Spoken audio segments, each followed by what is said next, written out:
Ciao amici e amiche del segno della bilancia, benvenuti, io sono Angela e questo è Exota Record, è così che mi trovate sui social.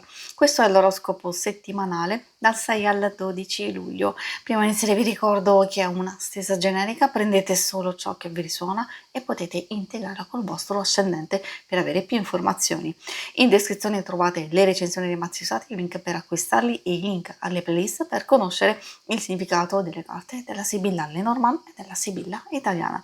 Vi invito a iscrivervi e abbonarvi al mio canale per sostenere il mio lavoro. Vi ringrazio moltissimo se lo farete o lo avete già fatto. E adesso partiamo con la lettura. Innanzitutto andiamo a vedere come andrà la settimana con le energie principali, poi vedremo i segni zodiacali da attenzionare, l'amore, il lavoro e le finanze. La vostra settimana ha delle caratteristiche fondamentali che riguardano alcune cose che magari possono riferirsi a una persona o anche a voi stessi, essendoci la carta della dama, maggiormente se siete donna, allora vuol dire che prendersi cura della propria sensibilità, di alcune cose che state svolgendo e che vi stanno particolarmente a cuore, che possono essere decisive per voi, allora questo è un passo importante per superare qualcosa e mettervi nel percorso giusto. Può essere anche un'altra persona, quindi a volte indipendentemente dal fatto che siate uomo o donna, può indicare un'energia principale da adottare come atteggiamenti e come comportamento, quindi massima sensibilità, ma accortezza, prendersi cura, creatività, comprensione, eccetera. E poi effettivamente, come vi dicevo, può essere una persona nello specifico da attenzionare a causa di questa persona o altre situazioni le cose possono bloccarsi, ma invece poi verso fine settimana trovare una soluzione. È importante questa perché scelte, decisioni, possibili alternative, dubbi e perplessità devono essere prima valutate, quindi fare ordine per poter procedere in un percorso già che avete stabilito e segnato, allora di andare avanti nel miglior modo possibile. Altrimenti, proprio se siete indecisi su che percorso intraprendere, questo è il momento proprio giusto per fermarsi e fare le vostre valutazioni. I segni zodiacali da attenzionare sono principalmente quelli di Terra, Toro, Vergine e Capricorno, e abbiamo anche un po' quelli di Aria, Gemelli, Bilancia e Acquario. E adesso procediamo con l'ambito amore. Allora, vediamo un po' cosa vogliono dirvi. Ricordo di ascoltare, diciamo, se volete, anche ulteriori informazioni che possono riguardare amicizia o famiglia.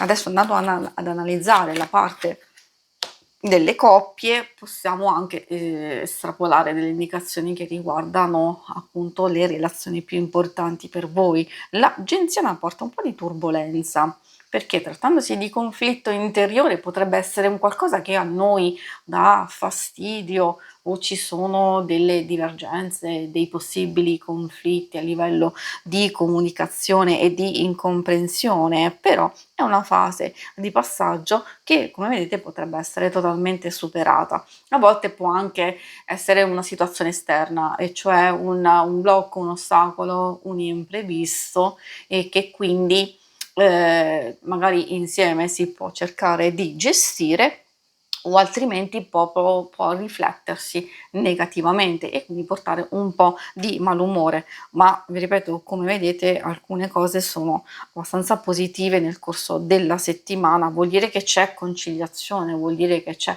collaborazione e massima intesa. Si può risvegliare anche qualcosa a livello intimo e passionale, e questo vale anche per i single, perché effettivamente qui c'è il superamento di un ostacolo o di un blocco. Cioè, se state frequentando una persona, magari ci sono purtroppo delle motivazioni che possono causare dubbi, incertezze, e magari anche degli ostacoli nel vedersi, nel sentirsi, eccetera. Però insomma poi tutto viene perfettamente chiarito. Se non c'è nessuno, effettivamente queste carte possono indicare un'evoluzione un superamento di un blocco e delle nuove circostanze, quindi forse conoscere una persona. Abbiamo questa bellissima carta del Giacinto che parla proprio di gioco amoroso, quando c'è un qualcosa a sorpresa, una nuova conoscenza, un incontro stimolante, interessante, e quindi da qui si possono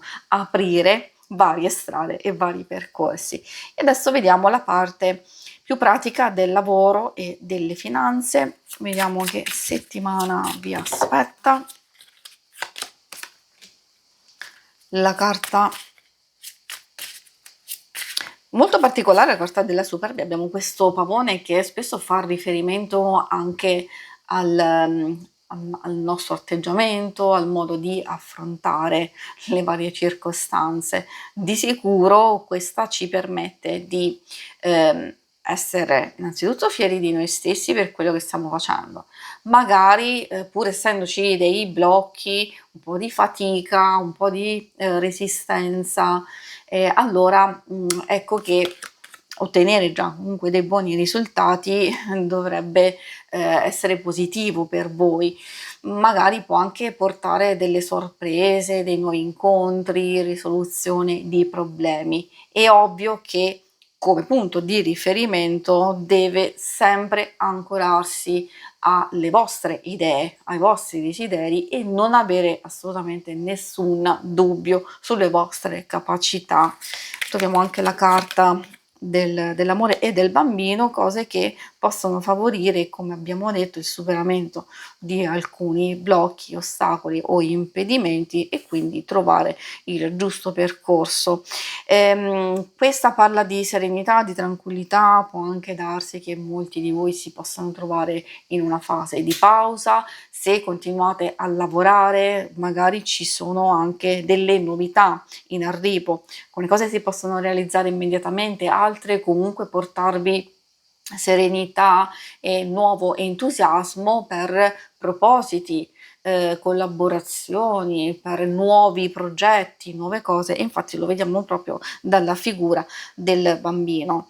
Quindi io mi auguro che ovviamente queste possano già indicare subito, diciamo, immediatamente un aumento, un'entrata, altrimenti magari ci sono quelle nuove prospettive che hanno il loro punto di partenza e poi andranno ad evolversi, a migliorare successivamente. Quello che magari può essere valutato è possibili collaborazioni e nuove conoscenze proprio nel vostro ambito, anche se state pensando ovviamente di fare grandi cambiamenti, quindi sono favoriti anche dei nuovi propositi da sviluppare successivamente, e quindi, come vi dicevo, questo vale anche per chi è alla ricerca di lavoro. Aspettatevi questi cambiamenti, ovviamente come potete vedere c'è prima di tutto una fase di superamento e di mettersi nel giusto percorso, quindi le decisioni che prenderete in questo momento saranno decisive per il vostro prossimo futuro. Si conclude qui la lettura, vi ringrazio per avermi seguita. Se volete, in alto a destra trovate il logo per iscrivervi al canale, mentre in basso trovate le schermate per vedere il vostro oroscopo mensile, il lunare e quindicinale. Alla prossima, vi auguro una buona settimana. Ciao!